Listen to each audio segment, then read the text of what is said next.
Mne osobne sa nepáči, ako pristupovala naša spoločnosť vôbec k slovenskému národnému povstaniu za celých tých 80 rokov. Teraz to je 80. výročie. Za celých tých 80 rokov. Vieme veľmi dobre, že Slovenské národné povstanie bolo, vieme veľmi dobre, že jednu z rozhodujúcich, ak nie rozhodujúcu úlohu zohrali práve komunisti, Šmitke, Husák, Novomeský a mnohí ďalší. Toto sa dnes snažia prekrúcať a zatajovať a aj dnešný pán predseda vlády veľmi rád používa termín lavičiari, Husák, Šmitke a Novomeský.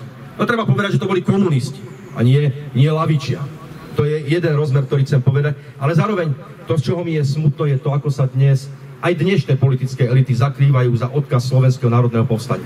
Slovenské národné povstanie nebolo o vojne. Slovenské národné povstanie nebolo o vyzbrojovaní fašistického štátu, muníciou a rôznymi inými zbraňami. Slovenské národné povstanie bolo o miery, o sociálnej spravodlivosti a o suverenite Slovenska. A či sa to niekomu páči alebo nie, dnes tí politickí predstavitelia, ktorí hovoria o tom, že my patríme do Severoatlantickej aliancie, tí, ktorí hovoria o tom, že patríme do Európskej únie, do takejto Európskej únie, tak tí proste nemajú potom právo sa zakrývať slovenským národným povstaním, lebo to nie je o suverenite. Pokiaľ bude Slovenská republika súčasťou týchto euroatlantických inštitúcií, o suverenite nemôže byť ani chýru, ani slichu.